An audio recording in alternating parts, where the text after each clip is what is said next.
Oui, bonjour à tous, bienvenue.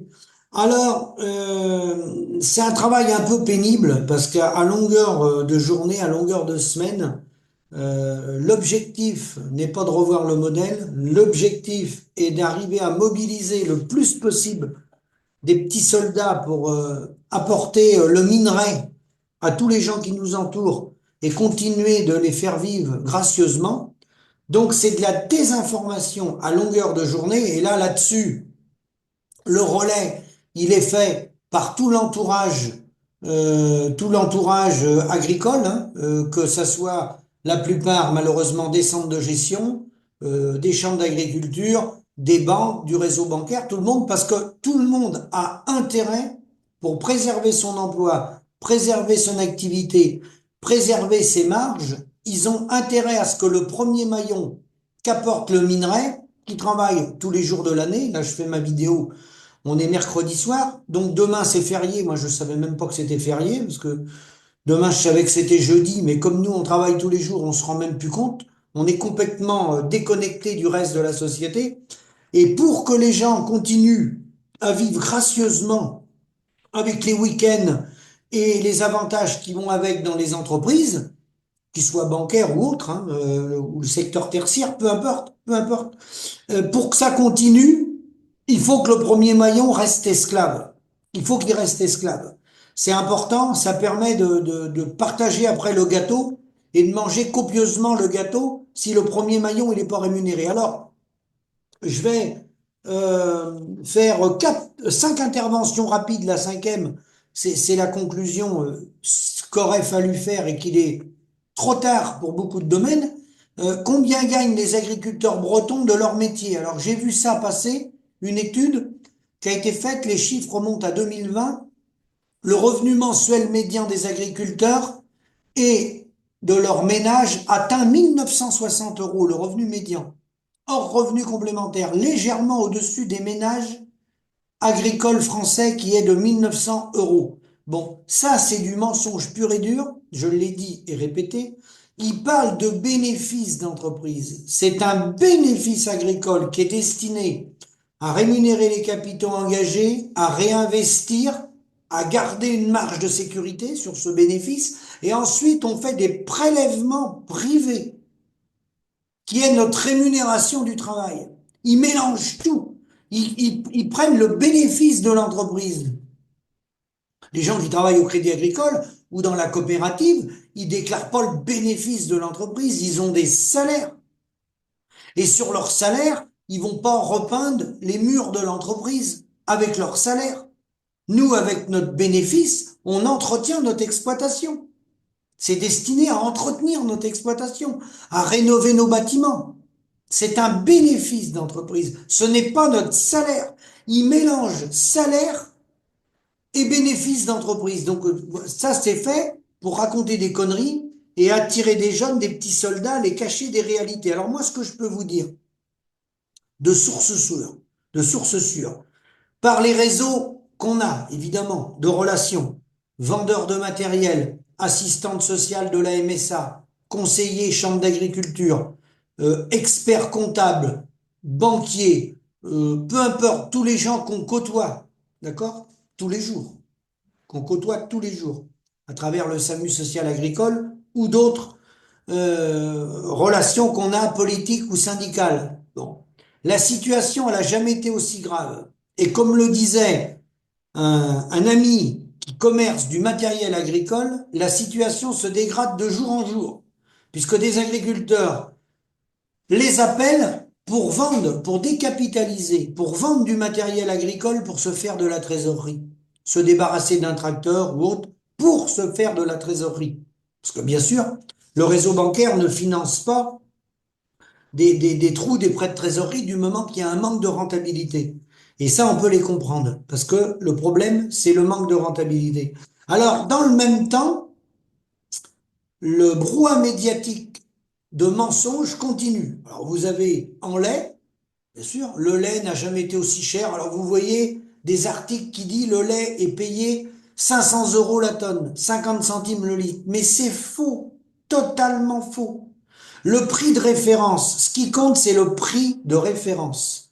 Chez les grands acteurs, c'est-à-dire aux normes, à 38 de matière grasse, 32 de matière protéique. En 2024, c'est l'année qu'il faut prendre, c'est la moyenne. Chez les grands acteurs laitiers, Lactalis, Sodial, les grands acteurs, l'année c'est fini à 43,5 ou 43,7. C'est ça, le prix du lait 2024. Donc le lait n'est pas à 50 centimes, c'est faux. Les gens mélangent tout. Ils rajoutent le prix payé s'il y a la qualité et la matière grasse. Et les 50 centimes, si on le ramène à 38,32, c'est surtout pas un prix moyen sur l'année. Il n'y a aucune laiterie en France cette année qui va donner 50 centimes du litre de lait, de moyenne, je parle de moyenne sur l'année, en conventionnel, à 38,32. Les seuls qui donnent plus, c'est le qui donne plus de 50 centimes, c'est 575, c'est en bio chez Danone.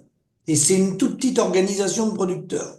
C'est les seuls qui donnent ce prix-là moyen sur l'année à 38,32.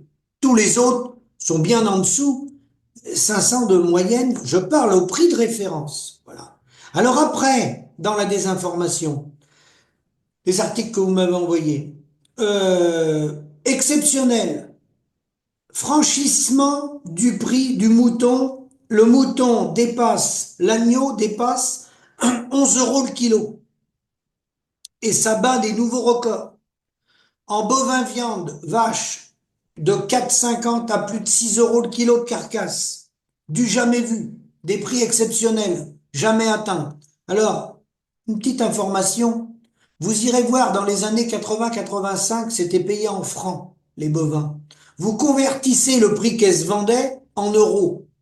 Et vous allez voir que vous allez être très surpris des prix qu'il y avait. D'accord? Premier point. Deuxième point, ça c'est un prix, c'est pas une marge. Avec 11 euros le kilo les agneaux, avec 6 euros, vous pouvez vendre 6 euros des bovins, kilo de carcasse. Faites venir demain un entrepreneur, faites un terrassement, faites monter un bâtiment neuf. Et vous allez voir si vous êtes capable de financer rien que le bâtiment déjà. Je ne vais même pas vous parler du matériel. Vous faites venir un entrepreneur, une entreprise et vous chiffrez le coût d'un bâtiment neuf, parce qu'il faut parler avec amortissement. Les résultats, on les a, on est en contact avec le réseau bancaire tous les jours. D'accord?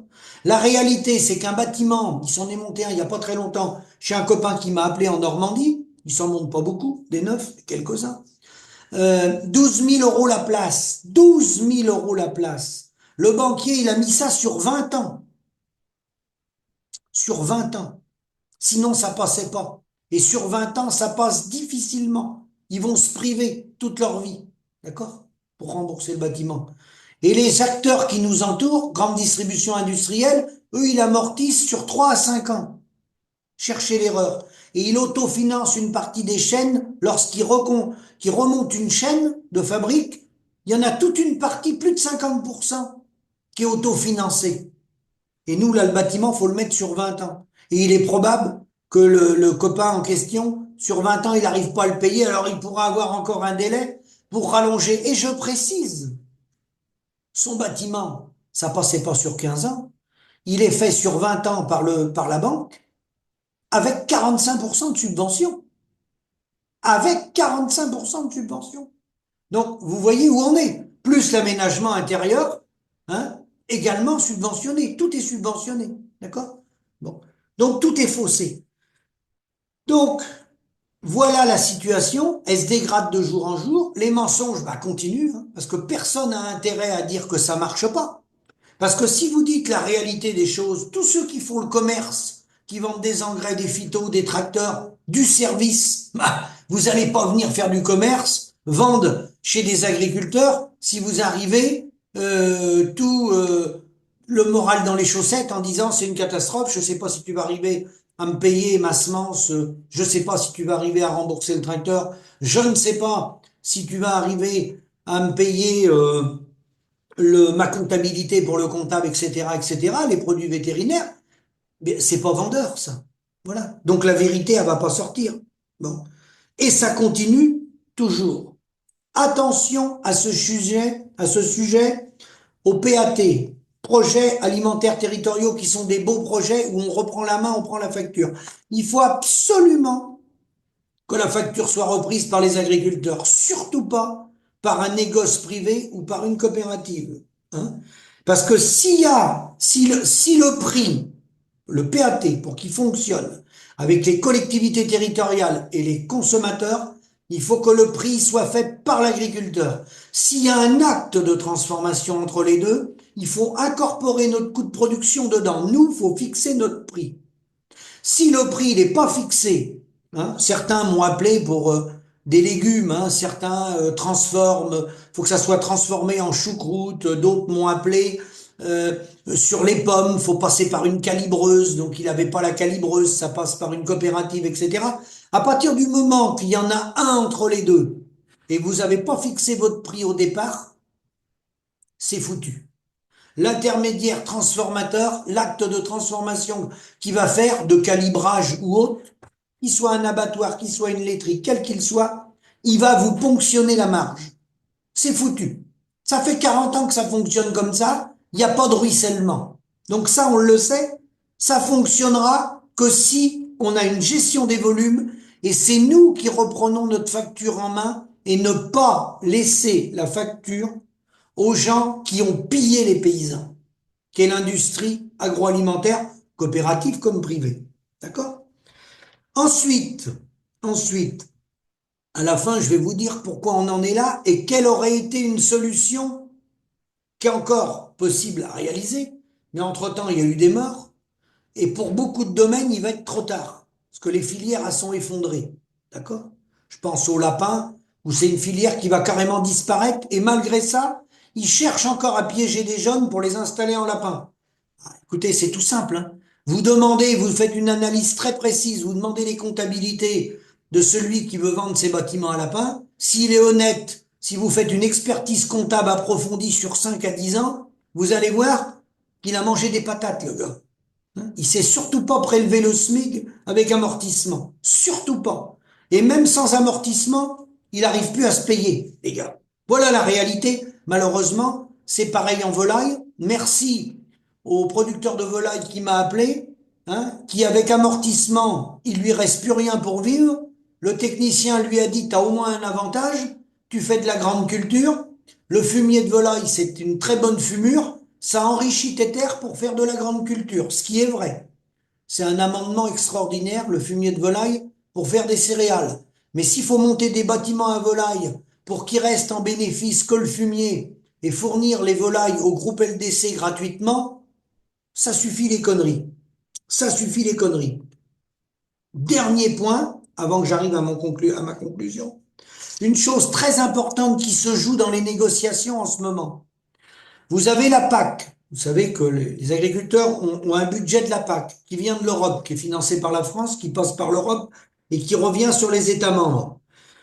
Il y a également dans ces enveloppes de la PAC un programme opérationnel. C'est une enveloppe. C'est une enveloppe, ce programme opérationnel, d'environ 33 millions d'euros. Là, j'ai vu le courrier de Biolay, Biolay, qui est un des seuls acteurs indépendants, là où c'est bien les producteurs Biolay qui font la facture.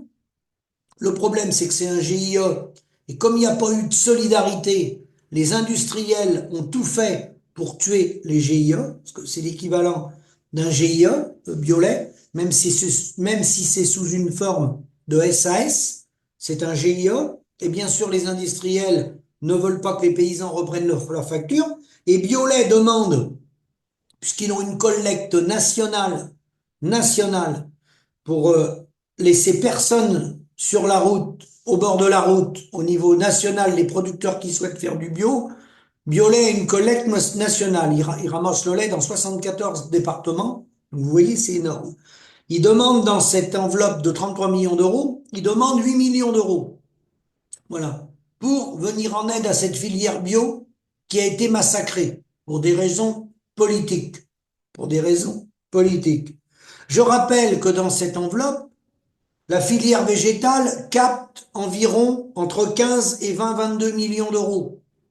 Pourquoi? Est-ce qu'il n'y a pas une clé de répartition à faire? Quand je vois que la filière lapin a moins d'1 million d'euros, à environ 500 000 euros, comment se fait-il que des filières aussi impactées comme le lapin, on n'est pas, on leur est pas venu en aide? Pourquoi? Pourquoi l'interprofession a fait ses choix? Pourquoi souhaite-t-on faire venir des lapins d'importation? Pourquoi a-t-on assassiné les producteurs de lapins? C'est une vraie question, ça. Donc, pour la filière, pour ces 33 millions de budget du programme opérationnel, bien entendu que la filière bio en a besoin. Bien entendu. Parce qu'elle coche toutes les cases et a fait un travail énorme en termes d'environnement par les productions qui sont développées sur les territoires par ces producteurs, entre autres Biolay et les autres. Alors maintenant, conclusion. Pourquoi est-on arrivé à cette catastrophe qui se dégrade de jour en jour? Eh bien, un des faits marquants, un des grands tournants du monde agricole, la mondialisation s'est accélérée dans les années, c'est connu, après les années Reagan-Thatcher, à partir des années surtout 90, la PAC de 92. Les mises aux normes, les premières mises aux normes sur les exploitations qui avaient beaucoup d'animaux, beaucoup d'UGB, unités gros bovins, les premiers ont commencé à avoir des mises aux normes obligatoires à partir des années 94-95. C'est là qu'il fallait prendre un virage. Là, déjà, on avait interpellé, moi je l'avais fait avec des collègues, hein, en tant qu'association non syndiquée, il manquait déjà 1 € du kilo de carcasse dans les bovins. 1 € du kilo de carcasse. Et en lait, à cette époque-là, on aurait mis 10 centimes du litre, c'est-à-dire 100 € de la tonne, qu'on aurait indexé sur le coût de la vie, avec une gestion des volumes, on n'en serait pas là. Imaginez-vous qu'une exploitation en viande bovine, si on prend une moyenne, une côte mal taillée, ça fait 30 à 35 tonnes de viande vendue par an. Si vous mettez 1 € du kilo, ça fait 35 000 € de produits en plus. Depuis 95, vous voyez ce que ça représente. Le lait, 10 centimes. Aujourd'hui, ça suffit plus, 10 centimes. Mais il y aurait eu 10 centimes depuis 1995 sur des quotas moyens qui, à ce moment-là, étaient autour de 300 000 litres de lait. Ça faisait 30 000 € par an de produits, en moyenne, de produits sur chaque exploitation. Et le coût sur le consommateur était de zéro. Tout simplement parce qu'il suffit de revoir la filière, la répartition de la valeur ajoutée dans la filière et supprimer certains acteurs qui n'ont pas d'utilité, qui servent plus de richesse. Un secteur tertiaire, des fois, qui s'est construit, qui a créé du travail parasitaire et qui vient peser sur la filière. Ça, avec la répartition de la marge, les 10 centimes du litre de lait, il n'y avait aucun impact sur le producteur, sur le consommateur, pardon, sur le prix du yaourt, du litre de lait, et aucun impact sur le steak haché ou sur la viande d'agneau. Aucun impact. C'était juste une décision politique à prendre pour sauver une filière, les filières agricoles, pour sauver les nourriciers, pour sauver la paysannerie française qui détient par son travail tous les jours de l'année, qui détient l'arme alimentaire de la France. Je vous remercie, à bientôt.